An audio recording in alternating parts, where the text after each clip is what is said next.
Evet, bugün 19 Eylül 2023. Muhammed Çelik'le beraberiz. Emrah Çelik ben. İki Çelik bir araya geldik. Ne zaman bir araya gelsek bir şeyler oluyor. Bu sefer de hayırlı bir iş için, yani bir podcast için bu araya geldik. Seninle tabii uzun zamandır tanışıyoruz Muhammed.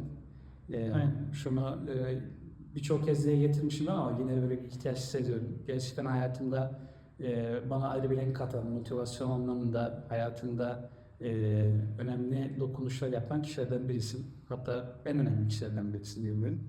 Bu sadece soy ismimizin aynı olmasıyla alakalı değil diye düşünüyorum. Birlikte yaşadığımız birçok güzel maceralarımız olduğundan dolayı özellikle. Bugün de biraz bunlardan bahsedeceğiz. Podcastımızın maksadı biraz şuydu. İkimizin de genç arkadaşlarla çok ciddi anlamda vakit ne diyelim buna, vaktimizi bu gençlere yatırımımızı o anlamda yaptık. O yüzden de şu anki geldiğimiz noktada bu arkadaşlarımızın çoğu artık iş sahibi, çok çocuk sahibi olmuş ve artık bir başarı hikayesine dönüşmüş noktaları var. Senin de yakın zamanda inşallah bir misafirin gelecek ve baba olmanın tadını yaşayacaksın inşallah. O yüzden de bu hikayeleri belki onlara, belki de bizi dinleyen arkadaşlarımıza bir motivasyon olur diye bugün bir araya geldik. Seninle biz neler yaşadık Muhammed? İstersen ufaktan sen bir giriş yap. Oraya girişi şöyle yapayım. Ben de yani sen de Allah razı olsun güzel bir başlangıç yaptın benimle alakalı. Ben de seninle alakalı şöyle diyeyim. Hayatımda en çok aynı soruya cevap vermem gereken kişi sensin. O da şu. Emrah Çelik. He, kardeş misiniz? Sana da belki çok olmuştuk. Yani ilk başta tabii ya işte yok soy ismimiz aynı ama kardeşiz falan diye sonra diyor evet abi kardeşiz biz çok yani gizleyecek bir şey kalmadı. Çünkü ister istemez hayatın yani çok değişik yerlerinde tekrar yollarımız kesişti. Tekrar yol yine ayrılsa da hayatın belli şeyleri, tekrar belli projelerde, belli şeylerde tekrar yine yollarımız kesişmiş oldu. Sürekli millet bizi aynı yerde görünce tabii ki istersiniz soy isimde uyuşunca. Tabii eskiden benim saçlar da senin saçlarla uyuşunca şu an öyle olmasa da o zaman istersiniz benzerlik çok şeyde. Yani en nihayetinde yani bizim de yani sadece benim için değil, benim yanımda olan işte emsal arkadaşlar isimleri ileride belki misafir olarak katılacak arkadaşlar da yani sen de her zaman böyle bir alternatif bir abi olarak her zaman yanımıza yer Allah razı olsun. Ve o konularda sorumuzda işte aklımıza takılan şeyler her zaman bir sana danışabilir. Bu da o konuda çok faydalı oldu yani hayatın her adımında. Yani güzel zamanlar geçirdik gerçekten. Kesişme noktaları çok fazlaydı gerçekten.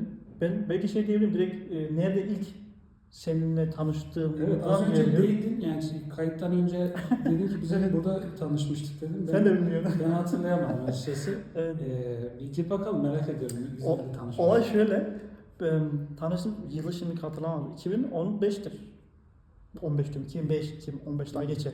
2005 yani evet, biraz daha önce, zaman çok geçmiş. Evet. 2005 yılında ya da işte ondan bir sene önce, o civarlarda abimin, en büyük abimin düğünü var. Biz de ablamla işte böyle muhabbet ederken diyoruz ki ya işte abim ilk düğün ailemizde 5 kardeşiz. İlk en büyük abimizin düğünü. Orada işte bir oynamamız bir şey oynamak lazım. Zeybek o zaman kendi Mirzaoğlu falan filan. Onlar da deli yürek. Dedik Zeybek öğrenelim falan filan. Ablam da biraz araştırıyordu böyle çok ilgili zaten böyle Türk folklorik herhangi şey, Ebru olsun, sanatlar olsun vesaire danslar. Dedik ya güzel fikir ya falan derken tam orada yazın tatil işte okul tatili yaz kamp programında gitmiştim orada tatil programı. Orada işte ilk seni görmüştüm. Senin üstünde bir tişört vardı. Zeybek yazıyordu sırtında. Zaten yanlış hatırlamıyorsam değil mi? Öyle bir şey miydi? Siyah tişört sadece Zeybek yazıyor. Çok böyle basit ama Zeybek oynadığını gösteren bir tişörttü. Dedim aha Zeybek çok iyi falan. Orada ilk muhabbete girmiştik. Ya sen Zeybek mi biliyorsun falan filan. He biliyorum. 2-3 tane arkadaşlar almıştım biz öyle bir odada. Molada böyle. İlk böyle hareketleri göstermişti. İlk orada start oldu böyle. O da hani ganz spontan böyle. Hani ben azından düğüne hazırlanıyor falan filan muhabbet olduydu. Ondan sonra programdan sonra dönünce iş biraz büyüdü yani. Sen işte ekipteydin o zaman zaten. Yine ekip kurmaya aşamasında falan filandı. Bizim de o zamanlar kaç arkadaş geldi ya? 2-3 arkadaşla galiba Mülheim'de buluşuyorduk. Orada ilk derslerimizden hatırlıyorsan. Doğru. İlginç. Yani senin o zamanki motivasyonun zaten abinin düğünü için hazırlık aşamasındaydınız.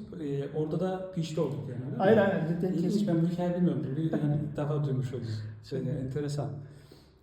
Evet, doğru. Yani orada hatırlıyorum siyah değil de kırmızı, beyaz Türkiye, önde Türkiye, arkada Zeybek Bak yazıyor. olabilir. Evet. Oldu gibi. O tişörtleri basmıştık zamanında bizim bir işte çalıştığımız halk oyunları ekibinde bir balo gibi bir şey olmuştu. Pardon, balo dedim.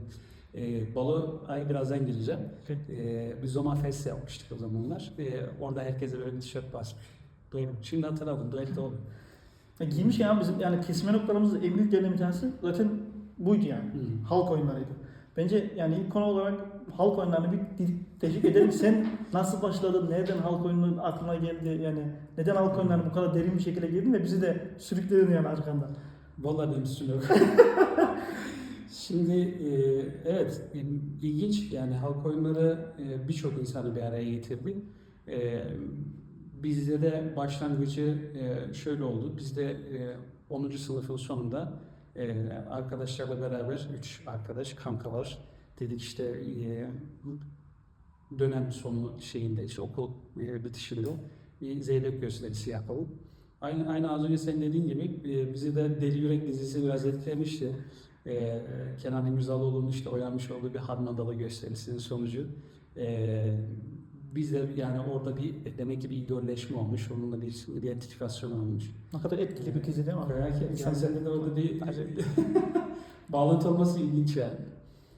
Biz öyle bir halk oyunları ekibi aradık. O aradığımız ekibi de buldu. 3 arkadaş gidip orada aslında sadece gösteriye hazırlanıp bitirecektik. Gittik ve kaldık. Yani orada bir ciddi bir süre halk oyunlarıyla haşır neşir olduk. Ben zaten daha önce de kung fu, futbol vesaire gibi şey yaptığım için biraz bu konulara biraz böyle aşinayım. Yani beden hakimiyeti, işte belli fiilleri taklit etme falan. Biraz hızlı da ilerlediydi. Orada bir halk oyunları macerası başladı. Sonrasında ben ayrılmaya ihtiyacımı hissettim. Orada tam yani nasıl diyeyim?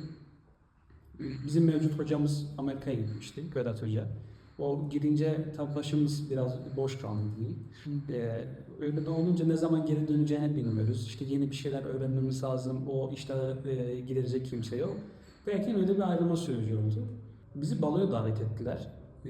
O baloda da 3-5 arkadaş bir araya gelip işte bir düğünde gösteri nasıl yaptığımızı o şekilde buluşup gösteri yapalım diye haftalık buluşmaya başladık. Sonra bir ara beni aradı. Dedi ki Ermet biz afişleri basacağız, sizin reklamınızı yapalım. Belki gösteri falan çıkar gibi bizi böyle bir şey yaptı. Zihnimizi yokladı. Halbuki hiç aklımızda öyle bir şey yoktu. Ya dedi iyi olur işte bir şeyler çıkar buradan işte yeni gösterilere gidersiniz diyorum. Biz böyle bir aşka geldik. Sonra dedik ya ekip kuralım, nasıl yapalım, ne olsun, nasıl edelim, bayağı bir kafa yorduk. 5 arkadaştık. Bu 5 arkadaş biz kafa yorarken dediler ki işte o dönem Anadolu Ateşi çok meşhur. İşte ateşli bir şey olsun, işte dediler işte modern bir şey olsun, X olsun, bir şeyler olsun. Sonra bir ara gözümüze Phoenix takıldı. Phoenix ismi işte Anka Koşur falan böyle bayağı bir haşır neşir. Tabii bizi de bir temsil etmeyi lazım. Bizde de şöyle bir motivasyon oldu. Dedi ki bizi temsil etme noktası burada örfünü, adetini unutmuş ya da işte Avrupa içerisinde onu belli noktada kaybetmiş olan gençler olarak kendi külünden doğuyor olması bizi temsil ediyor. Bir de işte biraz da Kartal, Duruştu olan Zeybek'ten bununla da bir bağlantı olabilir gibi. Ben de zaten o dönem tasarım duydum. Biraz da işte kalemi biraz çevirince baktık çok güzel bir şeyler çıktı. Dedik okey Phoenix olsun. O gün ufak bir afiş bastık. Gittik baloya akşamı yani sabahı bastık. Akşamını gösteriye çıktık. Ama niyeti olarak yani o isim ve şey seçimi sadece o balonun aktivitesi için. Ondan sonra o havada kalacak bir Hiç şey. ileri düşündüğümüz bir şey yoktu. Yani. Sadece O da yani. yani afiş basın dediği için bir panik olduk. Ne basalım, ne edelim diye. Bir telefon numarası bir de işte bir Anka kuşu resmi vardı. Phoenix Türk Halk Oyunu dedik geçtik. Başka bir şey yok. Biz bir beyaz gömlek, siyah kumaş pantolon işte gidip sahne alacağız.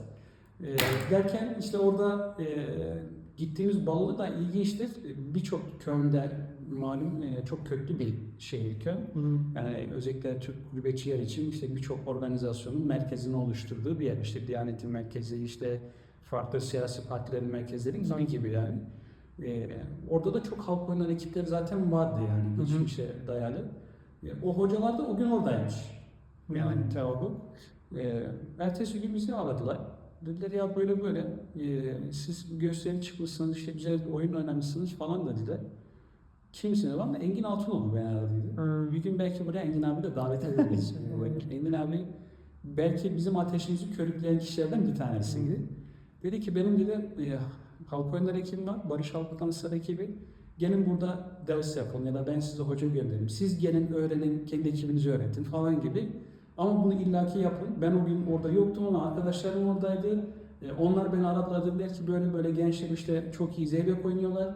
Bunlar neyin nesi, senin ekibin mi diye bana sordular. Ben de size yardım etmek için aradım dedi. İlginç bir noktadan bizi yakaladı yani. Abi işte biz böyle böyle dedik. O bizi iyice gaza getirdi. Siz dedi ben destekleyeceğim falan. Ben arkadaşlara bunu paylaştım. Tabii biz uçtuk böyle. Evet. Ama şeyi de çok iyi anlıyorum, aklıma şimdi direkt o geldi de. Ben o dönemde hani o yıllarda yani hayal edemiyorum. Şu an yine biraz daha çok da o hem Almanya'da hem Köln'de kaç tane insan yani kaç tane bizim Türk insanı, Türk halk oyunları üzerinde çalışıyorduk yani. Onlar belki hepsini tanıyorlardı orada. Ve o yüzden herhangi bir tane halk oyunlarıyla ilgisi olan birisini görünce böyle direkt şey gibi olur. Böyle altın gibi yani. Demek ki öyle olmuş. Gerçekten Evet, öyle evet. olmuş. Yani doğru diyorsun. Yani hem zaten kültürel değerlerimizin böyle sahip çıkılması noktasında sorun yaşadığımız bir dönemdeyken birilerinin orada halk oyunlarına ilgi duyuyor olması demek ki onlar da cezbediyor. Evet. Çünkü o insanlar da yıllarca bunun için uğraşmış. Tabii. Evet. O da bizi öyle görünce demek ki hazine bulmuş gibi. Böyle hemen bizi değerlendirip belki de üzerimizdeki pası aldı. Belki de son işte pürüzü giderince orada bir şeyler çok ortaya çıkıyor. Ve biz arkadaşlarla o günden sonra çok ciddi gaza geldik. Yani böyle böyle değil. O gazın sonucunda hayaller kurduk. Ve o hayaller içerisinde işte benim daha önce dans ettiğim ekibi biz Berlin Türk Günleri vardı. Oraya sahne almıştık. Berlin Türk Günü'nde de İkincisi de ben de katıldım. Sen vardın. Birincisini sen anlat yine de. İkincisinde çünkü ben de katıldım. O da benim ilk büyük şeyimdi. Evet. Gösterimdi. Ama sonra birincisini yine Çeliklerin ortak noktası çıkıyor. Benim de ilk gösterim. Okay. Aynen öyle bir şey var değil mi? Evet, evet hatırladım. Benim de ilk gösterim Berlin Türk Günü'ydü. Yani Brandenburger Tor önünde koca bir cadde komple insanların dolu olduğu, on binlerce belki 300 bin insanın olduğu bir sahnede çıkabilmek inanılmaz bir tecrübe. İşte bizim zamanımızda Sertab Erener, işte ne bileyim Athena falan gibi kişilerin sahnede paylaştığımız, backstage'de beraber olduğumuz insanlar vardı. Büyük bir şansı. O bizim için ulaşılabilecek en üst çıtaydı. O yüzden de hayal kurarken onu yaparız, işte yarışmalara katılırız. Yok ya yarışmayı biz düzenleriz, işte böyle deriz, şunu yaparız, bu kadar dansçımız olur falan. Konuştuğumuz yer de kere gibi bir yer. 5 kişi oturmuşuz böyle sandalyeler üstüne. Daha kostümümüz yok. Bu hayalleri kurmuş. Ve o hayaller tek tek gerçek oldu. Çok kısa zamanda. Sen de demek ki tam o geçiş sürecinde denk geldik yani karşıya. Aynen çünkü ilk benim ilk zeybek işte niyetlenmem o hani düğünle odaklı bir şeydi ama ondan kalmaz zaten. İşte sen bir yaptıktan sonra o güzelmiş biraz daha bir şey yapayım, biraz daha bir şey yapayım. Senin de zaten hani ilgilenmenin de illaki bir etkisi vardır oradaki muhabbetin de gelişmesiyle alakalı. Haftada bir iki defa buluşuyorduk. Zaten benimle beraber başlayan arkadaşların hiçbirisi kalmadı. O ekipten 4-5 kişi vardı. Zaten Ahmet abi de vardı zaten. O ilk değil mi? O da vardı. O hala bizim şeyimiz, sessiz takipçi ve destekçimiz Allah razı olsun. Yani o ekipte mesela direkt düzenli olarak devam eden, burada ben kalmışım sadece. Oradaki o büyümeyi ben direkt görebildim. Çünkü bilmiyorum o zaman da direkt var mıydı bile o bizim Nipes'teki salonda dersler o zaman galiba yoktu. Biz gelmeye başlarken o ara oluşturan dersler. Evet. Hani böyle paralelde bir şeyler büyümeye başladı. Sonra biz oraya dahil olduk. Çok enteresan bir giriş oldu. Sen herhalde 3. turda geldin. Ama biz ilk turda 5 kişiydik. O 5 arkadaş işte Murat var, Bilal var, Mehmet var, Atakan var, ben varım. 5 kişiydik. Herhalde bile Mahmut vardı. Hani Mahmut da Aygıt'ın geliyordu. Mahmut aramızda halk oyunlarında en tecrübelimiz oydu. Bazı oyunlarda bizi öğretiyordu falan. Zeybek'te işte Atakan'la ben biraz yardımcı oldum bildiğimiz kadarıyla. Ve güzel bir ekip orada oluşmuştu. Sonra Ali Osmanlar geldi. Onlar benim daha önce futbolda tanıdığım arkadaşlardı. Ali Osman, Ali. Aslında Ali Osman değil 3 kişi diye sayarız orada. Evet. Mustafa vardı, Serdal vardı. Bunlar 5 kişi bir araya geldiler. Biz birden 2'ye katlandık. Ondan sonra 3. turda da sen gelmiş oldun. O ekibin içine girmiştim hatırlıyorum. O ekibin içine girmiştim. Orada sen onlara beraber başlamış oldun. Ve aslında kemik kadro orada oluştu. Yani o kemik kadro birçok şeyi beraber yaşadık diyebiliriz. Evet. Evet, peki sen ne yaşadın o dönemde? Senin bakış açında neler oldu? Nereye gelişti bu? Ben ilk geldiğimde hatırlıyorum ben çünkü hani, tabii ilk buluşmalarımız vardı da sonra ilk gösteri işte Mülheim Stadthal'daydı. E, Kapanış programıydı, yaz kapanış programıydı. Orada ilk gösterimizi yaptık. Tevafuk kabiliyetimde midir bilmiyorum yoksa adam mı yoktu eksikti onu da bilmiyorum. Orada Ali Osman'la ben şeydim. Yok özür dilerim. Ali Osman'la ya da Mustafa'ylaydı karşı karşıya. Hani o girişleri vardı ya böyle yandan girmeli ilk şeylerin, ilk gösterilerimizde. Orada karşı karşıya ilk girişti. Yani elim ayağım titriyor zaten ilk gösteride. O ilk yani normal gösteri oldu. Şimdi Berlin tabii büyük gösteriydi. Evet. Orada da biraz 100 kişi vardı da. O artık kesmiyor. Ama böyle ki ben daha önce sahneye çıkmış birisiyim. Tiyatro biz çok yapardık. Yani o yüzden sahnede aslında yabancı ama dans başka bir şey sahnede. Evet. Orada hani ayağını yanlış hareket edince orada karışabiliyor sanırım. Ama o şey çok güzeldi. O hazırlık, ekip halinde hazırlıklar, antrenmanlar. Çünkü gösteri yapmadan önce tabii onun haftalarca belki aylarca onun şeyi var. Ön hazırlığı var. Hareketleri belki biliyorsun, öğrenmişsin önceki derslerde vesaire ama onun bir bütün halinde, bir gösteri haline gelmesi çok değişik bir şey. Koreografinin oluşması vesaire. Zaten bu kelimeler hepsini orada seninle öğrendik. Koreografi, tamam bu. İşte onu yap, adımlar bilmem ne falan.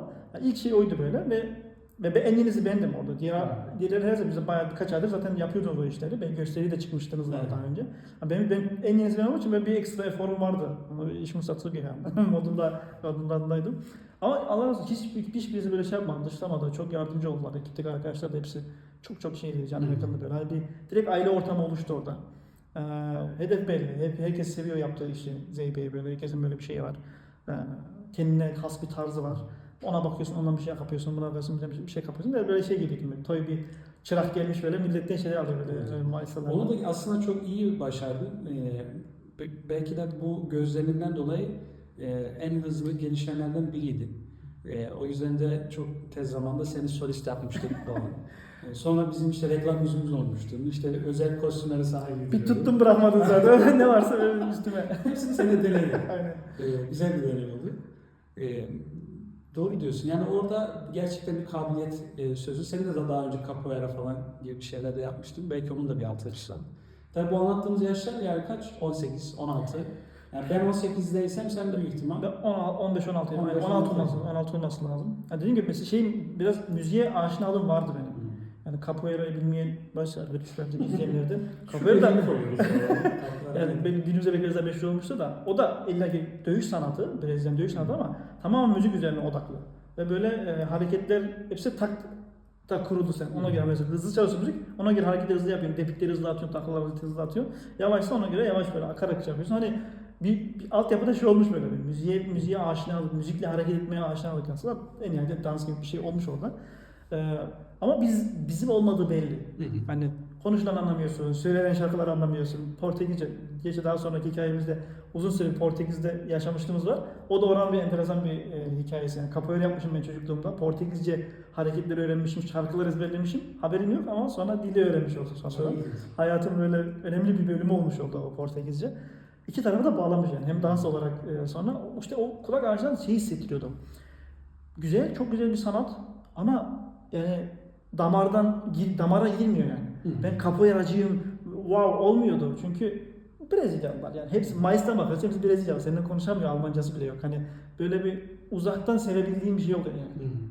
Ama kendinden bir şey değil. Aynen kendim çünkü hikayesini mesela dinleyince ne oluyor? Portekiz'de Brezilya'ya gittiklerinde oradaki halkı köleleştirmişler. Bunlar da hapishanelerden kurtulabilmek için yaptıkları, oluşturdukları dansla gizlenmiş bir dövüş sanatı. Evet, şimdi senin hiçbir yerden sana şey yapmıyor. Evet. Kalbine dokunmuyor öyle. O zaman seni ne bağladı? Zeybek'in tanısı mı bağladı? Zeybek ilk önce havası var. Seni bağladı. Bunu bir izah edince. Bana da soruyorlar. O da ben de anlamıyorum. Sivaslılar Zeybek ne alaka diyor. Diyorum Efeler yiğit midir? Yiğittir. Yani işte yiğidin adının olduğu yer Sivas'tır. Sen iyi bağlamıştın ben ne yapacağım? Bizde olmuyor. Bana sorunca ben o hikayeyi uyduruyorum. Evet, çok güzel. Yani bizde onu diyebilirim belki. Hani bana niye Zeybek veya da halk oyunları bu kadar dokunmasın? Aslında mevzu biraz o. Hani müzik güzel zaten var ama o işte işin bencesi de biraz Zeybek'in tarihi de halk oyunlarının tarihine girdikçe onu görüyorsun ya. Hani ilk önce hava atmayla giriyorsun ama derinine girdikçe onu dinledikten sonra orada bir şey oluyor. Evet. Çünkü evet yani bu aslında benim belki dedelerimin yaşadığı, onların oluşturmuş olduğu bir hareket harmanı ama bunun detayına inşallah daha gireriz. Neden biz başladık ama bu orada çok etkilediği için ben kapoeira bıraktım komple. Normalde paralel gitmeyi düşünüyorum ama sonra dedim ki hiçbir olmayacak. Bir yere odaklanmak lazım. Hani oraya resmen teslim edip de komple. Yani biz şu kısmı anlatabiliriz istersen. Yani bizim o Mülheim'de çalışmamızın sonrasında sen Güney Zayda geçişinizde var mıydın? Vardı değil mi? İşte onu hatırlayamıyorum. İlk miydi yoksa siz başlamışsınız ve sonra mı geldiniz? Hatırlıyorum. Mülheim'de sen giriyordun çalışmalara. Ondan sonra Güney Düğün Salonu'nda bir gösteri olacaktı. Bizi davet ettiler. Ben o zaman düğün salonu sahibiyle görüşmeye gittim. İşte kaçta gelelim, nasıl yapalım. O dedi ki gençler de siz nerede çalışıyorsunuz? Dedik ya biz öyle işte bir garaj bir şeyler bulup çalışıyoruz. Dedi burada salon hafta içi boş dedi. Gelin istediğiniz gibi çalışın. Bizim paramız yok dedi. Paramı istemez. Sağ olsun Şahit Bey o anında çok güzel bir kapı açmıştı. Koskoca bir düğün salonuna 3 kuruş almadan yıllarca da dans ettik. Tabii salona geçince ister istemez reklamımızı ona göre yapabildik. Ona göre gelenleri ağırlayabildik. Çünkü diğer yerlerde 5-10 kişilikte söz sıkışılıp kolları kaldırıyorsun teknik.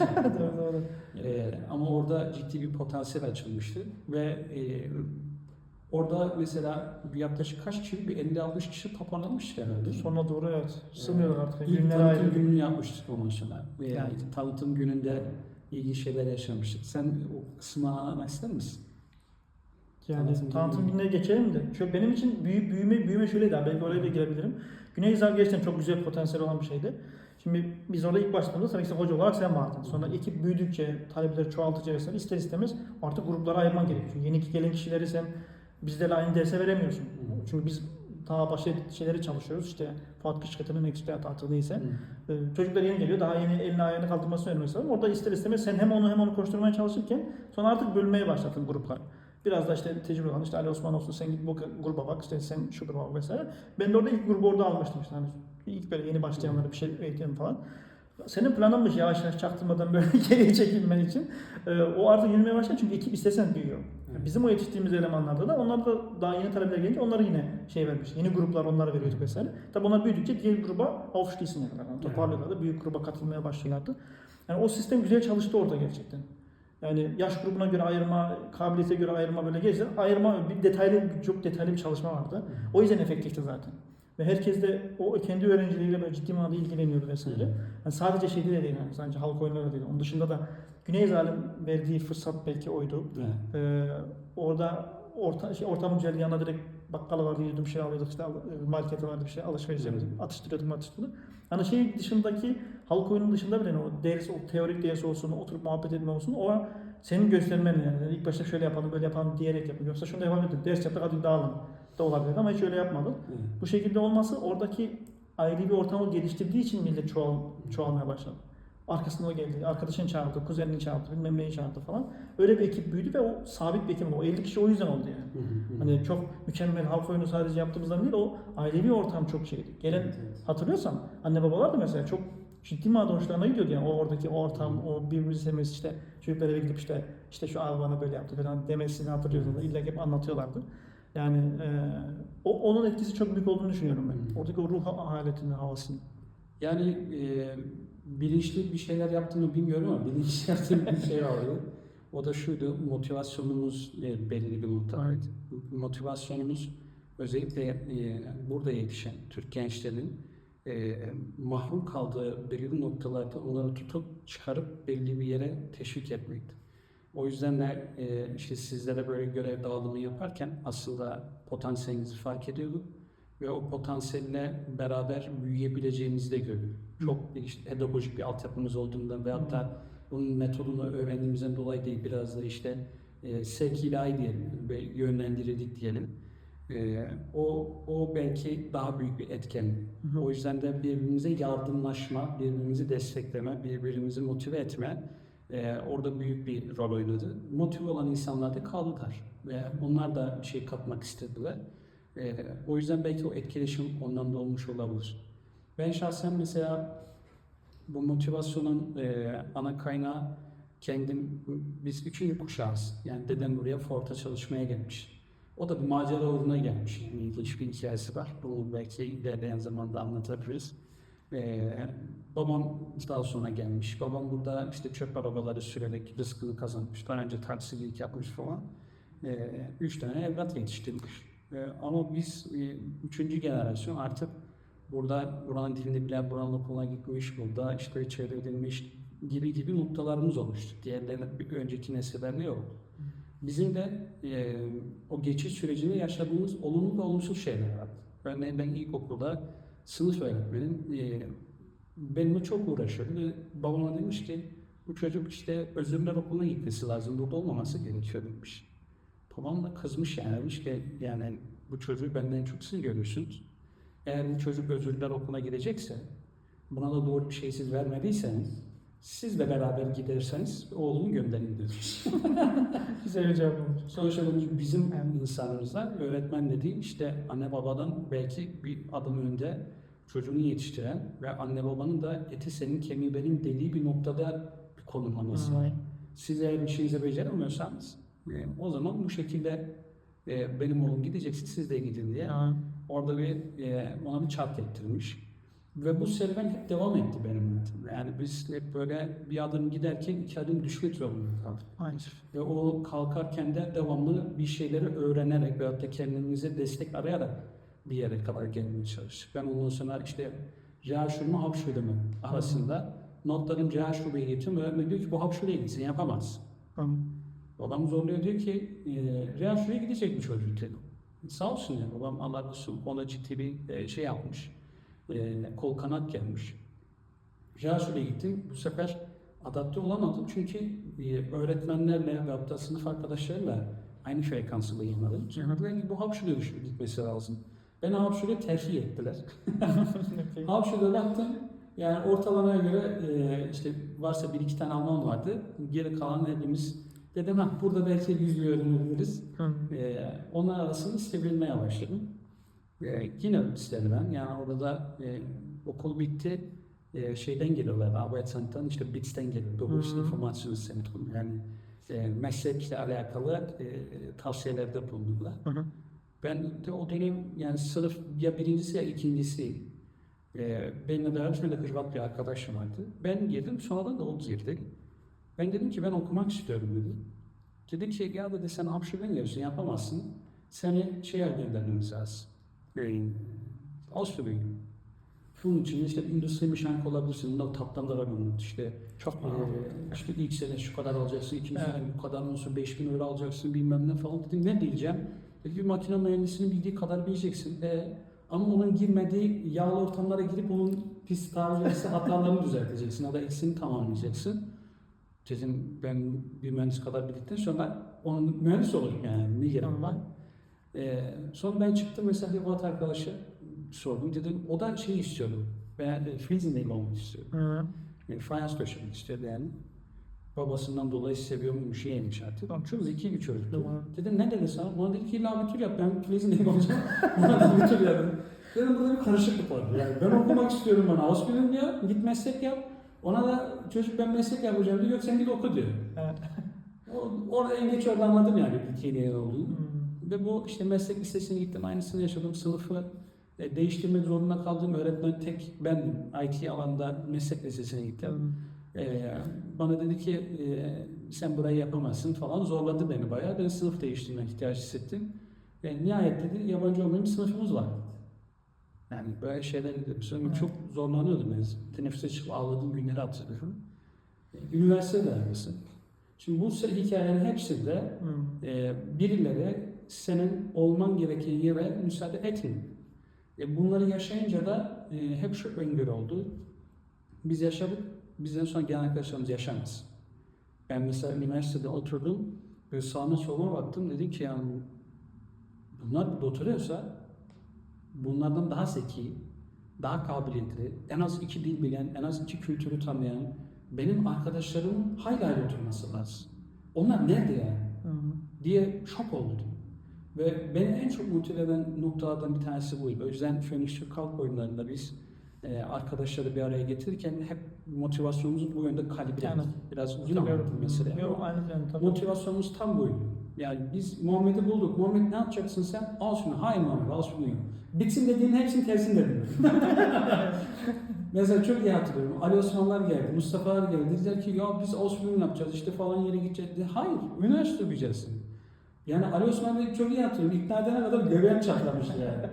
Kayıtlarını yapacaklar işte onlar da bir yerlere başvurularını yapacaklar. Dedim tamam Osmanlı'da yaz ama sen bir tane de şeye başvuru yap işte üniversiteye ya da bir tür için vesaire. Bu arkadaşlar şu an hepsi üniversite bitirdiler. Okudular yani. Yani o noktada kendilerini geliştirdiler.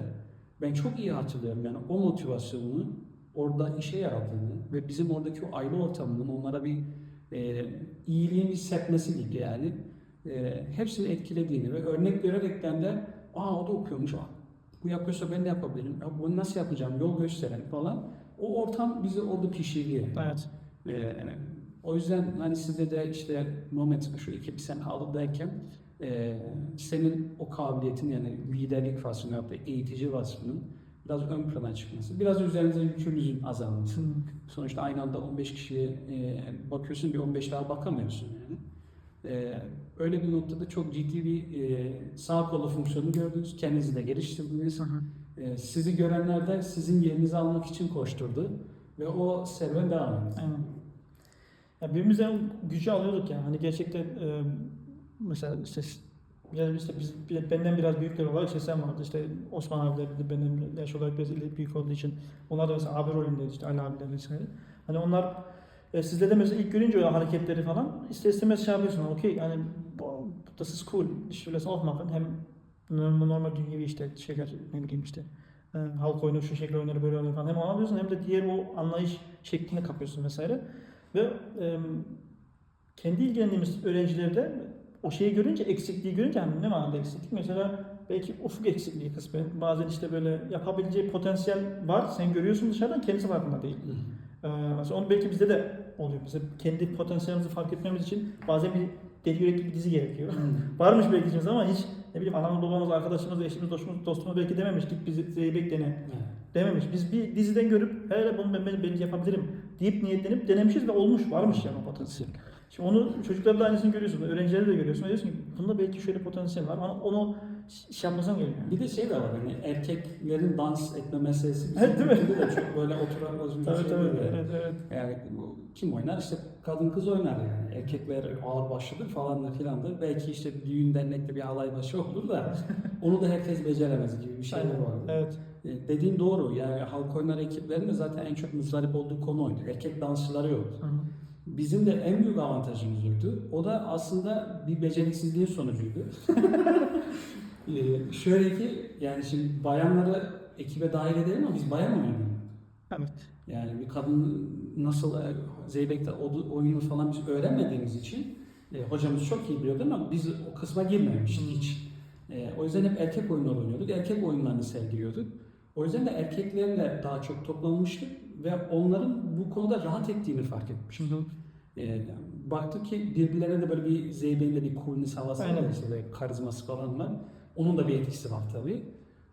Ben çok iyi hatırlıyorum. Çıktığımız yarışmalardan bir tanesiydi. Türkiye'den gelen işte federasyonun bir jüri üyesi geldi dedi ki siz neyin nesiniz dedi. Hayırdır? Dedi siz dedi o kadar erkeği nereden topladınız? Evet, hatırlıyorum. Nereden bulduysan topladın. Ben dedi Türkiye'de bir dedi Kara Harp Okulu'nda böyle bir ekip gördüm. Bir de burada gördüm dedi. Siz dedi neyin nesiniz o? Çok ciddi onuru olmuş yani. Çünkü gerçekten erkek dansçı noktasında bir sıkıntı var. Bizde fazladan vardı ve bunun da bir dönem havasını yaşadık yani. Evet. Ya o şeyin etkisi çok yüksekti abi. Mesela hatırlıyorum ben yeni yörelere Zeybek'te başladık. Biz uzun yıllar sadece Zeybek'le gittik yaparız. Sonra unser Dings yani. Ama o. Yani Zeybek olmasa olmaz. Her zaman paralelde her zaman yürüyemiş ama yeni halk oyunu ekibi olunca yeni yörelere de açılıyorduk. Bitlis öğretmeye çalışınca çok handikaplarla karşılaştık yani. Bazı arkadaşlar bu ne ya işte hani işte sallanıyorsun işte tabiri caizse kıvırıyor muğruyor falan vücudunu ki çünkü Bitlis'in hareketleri değişik. Evet. Birçok arkadaş Zeybek'ten oraya geçemedi yani. Çünkü Zeybek'in o ağırlığı var. Sen orada kıvırmaya başlayınca olmuyordu yani. Hani orada da mesela bazı Şu an arkadaşlar Osman'ın BTS oynayışı gözüme geliyor. değil mi? Hatırlıyorsun yani. Olmuyor belli halinden belli yani buna şey yapıyorsun. Evet. Bu vücudu bana el vermiyor mesela. Böyle. Çok zeybek odaklı olmamızın çok etkisi, ciddi etkisi var bu konuda. Yani evet. Yeni oyunlara geçmemizde de yani bir değişiklik arzusu vardı doğru. Ama onu becerecek, anlayacak birileri lazım. Ben 2-3 sene Berat Hoca'dan ders almıştık. Sonra Berat Hoca Amerika'ya gitti. Daha da başka bir yere öğrenmedik. Geri kalan bütün oyunları biz işte Ege Üniversitesi'nin videolarını seyrederek kendimizce kesip biçip işte bazı şekiller indirmeler, koreografide düzenlemeler yapıp oynayıp öğretiyorduk. Onun haricinde bir altyapımız yoktu. Yani, onu Vedat Avcı tekrar geri geldi. Tekrar Evet. disiplin. Yani belki onu da değinmek lazım. Berat Hoca Amerika'dan geri geliyor. Ondan sonra ben bunu duyuyorum. Hemen hocam işte ekibe ne olur bak ekip hazır falan. Çok dil döktü yani bize ekipte ders versin diye. Bir yarışma vesile olduğuna. Bir yarışmada da dedim ki hocam biz yarışma ekibi çıkarmamız lazım. Bu kadar adam var. Ben yetişemiyorum. Bunun çizgisi, mizgisi, kanun kuralı var. Biz anlamıyoruz. Sen konservatuar mezunu adamsın. Gel bir ekibin başına dur. O da sağ olsun onun gelmesiyle beraber yeni bir era açıldı. Çok iyi hatırlıyorum. Mükemmel dönemdi ya. Yani eğitim konusunda uçuyorduk yani. Uçuyor. Artık o kısmı doldurunca ben de üzerimden o yükü atabildim. Çünkü gerçekten kolay bir şey değil. Yani hem alaylı olarak bir şeyleri öğrenmişsin ve doğru öğrenip öğrenmediğini de bilmiyorsun. Evet. O bildiğinle bir şeyler yapmışsın ama onun da ne kadar iyiye götürebileceğini de bilmiyorsun. Sadece orada bizi tutan o atmosfer, o ortam bizi mutlu ve tatmin ediyor. Ama o işi düzgün ve güzel yapabilmek için ehli lazım. O anlamda da Vedat Hoca'nın gelmesi bize ayrı bir kapı açtı. Sonra Güneyzan İnşaat'a girdiğimiz dedik yer arayalım. Ondan sonra dans okuluna girdik. Yani ben sonradan öğrendim. Türkiye'de bile birçok halk dansları ekibi hep okullar vasıtası olduğu için spor salonlarında falan eğitim görüyorlar. Ben dans okulunda eğitim görme gibi bir vizyon veyahut da böyle bir altyapı çok fazla yokmuş. Belki de bizden sonra bu biraz daha serpildi, biraz daha uçuk kaçtı. Buradaki Avrupa'daki ekiplere de etkili oldu. Ve onlar da artık spor salonlarına çıkıp biz dans yapıyorsak dans okulunda olmamız lazım. Aynaya ihtiyacımız var, ses sistemine ihtiyacımız var gibi belirli şeylere artık fikredebildik. Bu anlamda da güzel bir kapağı açtığımızı düşünüyorum. Ben şunu da inanıyorum, biz çok iyi dansçı yetiştirmedik ama çok güzel insanlar yetiştirdik. Bu da benim Vedat Hoca'dan beklentim oydu. Ona dedim hocam ben bu arkadaşları tanıyorum. Bu arkadaşlar güzel potansiyelinde harika insanlar. Ama ben sizden çok iyi dansçı istemiyorum. Bana çok iyi dansçı yetiştirmeyin. Olabildiği kadar ama çok güzel insanlar yetiştirelim. Ve o gerçekten hasıl oldu. Çok güzel insanlar yetişti. Bunun sonucunda da biz çok harika gösteriler yaptık. İşte birincilikler aldık diyemeyiz.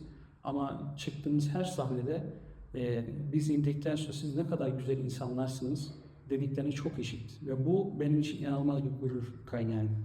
Yani yarışmalarda işte birinin kostüm eksikti ona yetişildi, ötekinin motive edildi, işte birine yardımcı ol falan böyle o ortamı yumuşatan, onların kaynaşmasına vesile olan, bizi görünce o rekabet duygusunu silip de yarışmalarda özellikle dostane bir maksatla bizim bir araya geldiğimizi anlamasına vesile olan bir ortamımız vardı.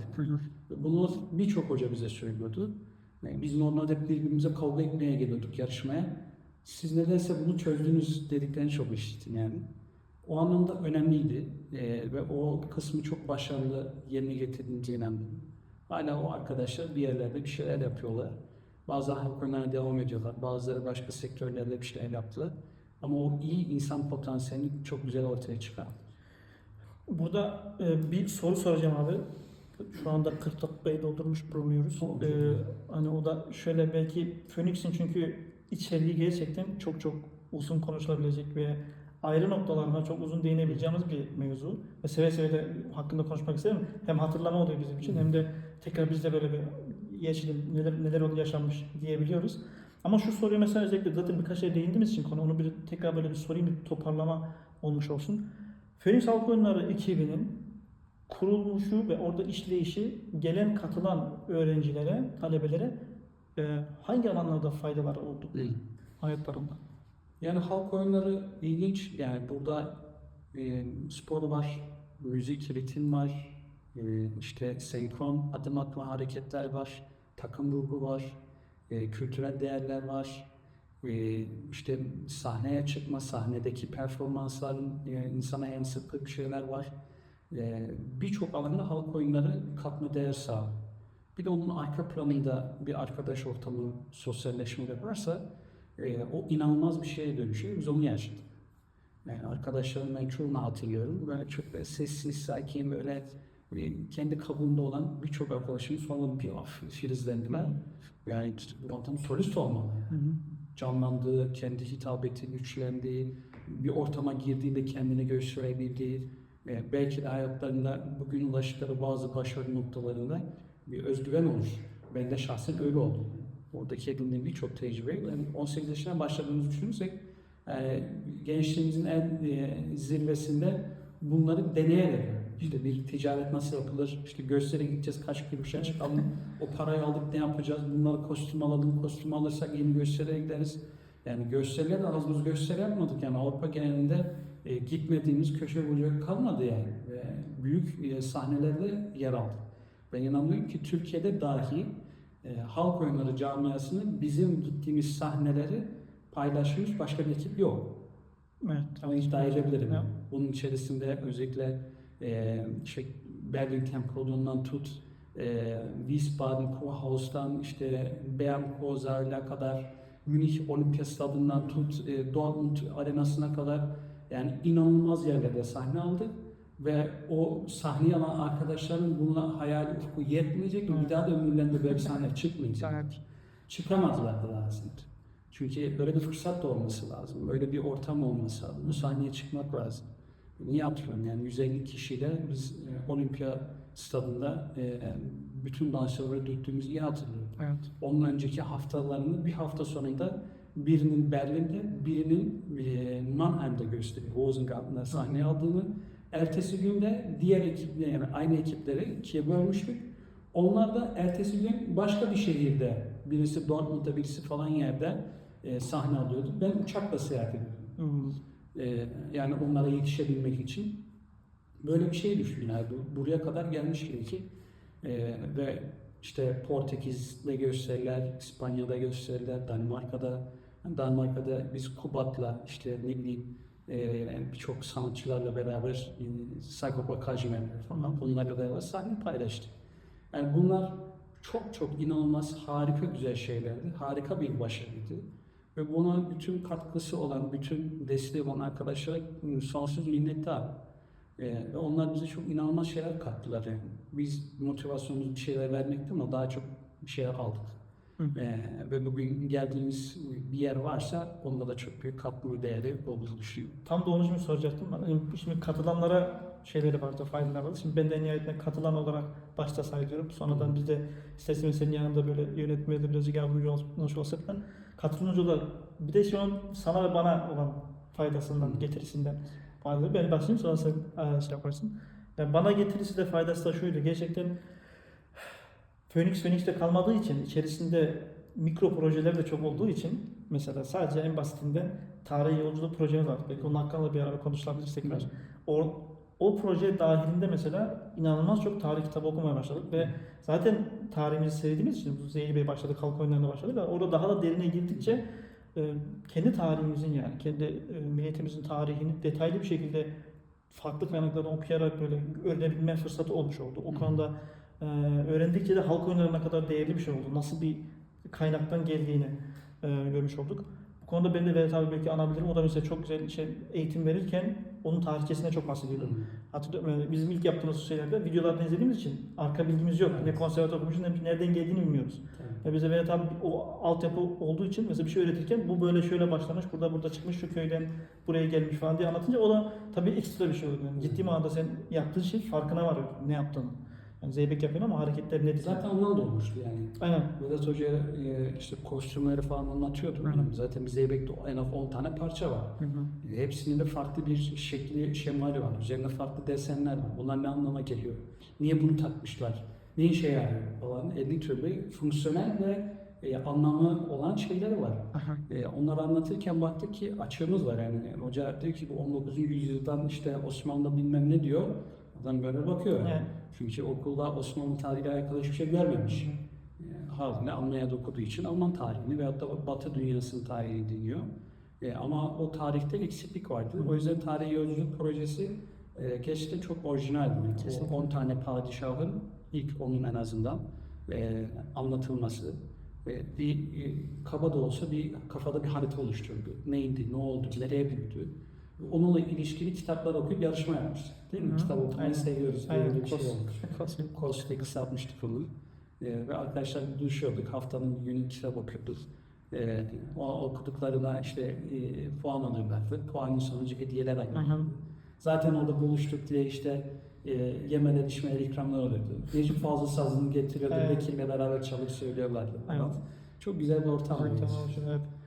Evet, bana en büyük efektlerinden bir tanesi de faydası oydu. Ondan bitireyim benim. Daha çok var da sadece direkt aklıma gelen böyle şey. Ben de normalde halk oyunları oynarken ve öyle ortamlarda çok böyle yani çekingen birisi değilim ama okulda mesela özellikle okulda ben mesela çok çekingen birisiyimdir. Ve böyle top büyük yani herkesin ortasında olan yerlerde de gene çok çekingenim. Öne çıkma, sahneye çıkma şeyi çok yoktu bende. Böyle düğünlerde mesela herkes oynar ya işte. Kayseri'ye gidince zıplık düğün oluyordu. Her köyde gittiğimizde 2-3 tane düğün oluyordu. Herkes çıkıyor. Halk oyunu yaptıktan sonra ne zaman Türkiye'de bir yere gitsek ve düğün olsa herkes biliyor tamam bu Zeybek oynayabilir falan. Hemen gidiyor davulcuya diyor ki sen bir harmanları çal bakayım. Ben de çıkıyordum arada bir iki dakika atıyorum. Hani artık böyle şey oldu. Şovmen oluyorsun yani. Mesela artık o kadar rahat oluyorum ki biliyorsun ezbere bildiğim bir şey var. Harmanda da zaten standart herkes biliyor. Çalıyor da sen orada gidiyorsun bir Zeybek'ini atıyorsun böyle. Yani Türkiye'de bile oynadığı bir sürü düğün var yani. Bilmem akrabammış, bilmem bir teyzesinin dadasının düğününde ailecek gidiyorsun. Orada da bir oyun oluyor falan oynuyorsun böyle çok. O konuda bir özgüven ciddi manada bir yani sahneye çıkıp sergileyebiliyordum artık yani çok sıkıntı olmadan, terlemeden, titremeden mesela. O konuda ciddi manada beni yetiştirmişti yani. Evet. Sana neler var? Toplasa şimdi sabah kadar sürer de sen böyle ana şeylerini saysan böyle. Yani belki başta biz kendimizi böyle çok detaya tanımadık ama böyle konuşma esnasında ara ara bir şeyler verdik. Belki o son noktayı verdiğimizde o bize katma değerleri belki onun sonucunda çıkıyor. Yani Sivaslı olmam önemli bir nokta. İşte o Köln'de doğup büyümüş olmam ve sonrasında işte bir üniversite macerası, iletişim tasarımcılığı okudum. Sonrasında işte bir şirket kurdum, şu an oradayız. Yani bunun da bir ayrı bir hikayesi var. Yani 4 ortakla beraber işlettiğimiz 15 kişilik, burada 5 kişilik dışarıda 20 kişilik bir ekiple bir reklam ajansımız var. Ve buraya gelebilmemde en büyük etken Phoenix'teki edindiğim tecrübeler. İnsan ilişkileri, işte yönetim şekilleri, işte ticaret anlayışı gibi yani bu bir şirketi yönetmek için nelere ihtiyacın varsa o altyapıyı Phoenix'te kurmuş olduk. Düşe kalka, yanlış yapar öğrene. Oradaki katma değeri en büyük oldu. Ama ben Phoenix'i hatırlayınca yanımda sadece pozitif, sadece tatlı günlerin olduğu. Özellikle o teneffüste ağladığım dönemlerde tek motivasyon kaynağının Phoenix olduğunu iyi hatırlıyorum. Çünkü tam orada böyle bitiyorsun, hiçbir şey yapamamışsın, o konuda sıkıntı, o problem. Phoenix var. O Phoenix'te ekip robotunun Belçika'ya gideceğiz. Belçika'da gösteriye çıkacağız. Çok güzel gösteri yaptık. Oradaki aldığımız parayla işte son kostüm parçamızı alacağız. Kostümlere gideyim, Türkiye'den sipariş vereyim, işte onu getireyim, arkadaşlar giysinler, yeni fikirler falan. O beni şahsen o kuyunun içerisine çıkardı ve bir şeyler yapabileceğime inandırdı. Ve bu yapabildiğin şeyler içerisinde de hayal etmeyi bana öğretti. Çünkü oradaki o bahsettiğim hayalleri Engin abim bize gaza getirdik de sonradan kurduğumuz hayallerin her birini işte 10 sene sonra, 20 sene sonra yaşarız dediğim 5 sene içinde yaşadık. Berlin Türk Günü'ne de gittik. Sen işte orada sahne aldın, işte yarışmalara katıldık, yarışmalar düzenledik. Avrupa Türk Halk Oyunları Birliği'nin oluşmasına katkı sağladık. Onunla beraber büyük etkinlikler düzenledik. Yine insan yetiştirdik, eğitmen yetiştirdik. Uzman kişiler davet ettik. Yani bir araya gelemeyeceğim, hayalini kurduğum insanlar geldi. İşte bir Kadir Memiş var örneğin. Evet. Anadolu Break hikayesi var. Var yani. Orada bayağı bir soru birikti ve bunların hepsi katma değer bir zenginlik, insan tecrübesi ve karakterimizi oluşturan bazı vasıfları öğretti diyebilirim. Bunlar kesin bir şey yapmamız lazım yani.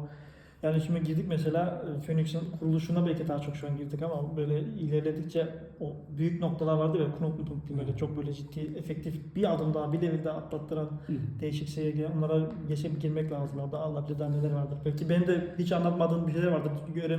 Ya bizim görmediğimiz senin belki arka planda haberin oldu, biz konuştuğunuz belki bir şeyler olmuş, yaşamışsınızdır belki. Benim için de çok yeni şeyler olabilir. Öğrenci olarak büyük kısmını ya da katılımcı olarak şey yapmış olur. Sen organizatör olarak görmüş olacaksın. Onlara da bir girelim inşallah bence. Yani aklımızda olsun yani. Bu seferlik burada bitirelim. Bir dahaki bölüm oluşsun artık. İnşallah. Sonuç itibariyle biz de bunu yeni başladık. Deniyoruz. Acemiliklerimiz var. Evet. Teknik anlamda bir profesyonel bir şey yapmışlar olmanın. Podcast anlamında ilk bir gelişimimiz var. Eksiklerimiz kesinlikle oluyor. Bazı isimleri aldık. O kişilerle bu konuda bir ne diyelim ya, maruzatlara veyahut da bir onlar için bir şey engel teşkil etmiyordur. Onlar bizi onurlandır, biz de onları bu şekilde alarak onurlandırmış olalım. Ve umarım daha güzel hikayeleri diğerlerinden de dinleyerek İnşallah. motivasyon kaynaklı insanlara bir şeyler verebilme maksadını güden bir podcast'a dönüşür. Çok güzel renkli insanlar var aklımızda. Zaman içerisinde görüşeceğiz. İnşallah. Bizim enerji aldığımız ve o enerjiyi de nasıl aldım, neden aldığımızı da paylaşarak belki başkalarının da faydalanmasını böyle şekilde sağlamış olabiliriz inşallah. Yani çok teşekkür ederim. Ben teşekkür ederim. Seninle yine bir hamle yolculuğa başladık. Çok zevkli oldu. Aynen de eyvallah. Sağ olasın.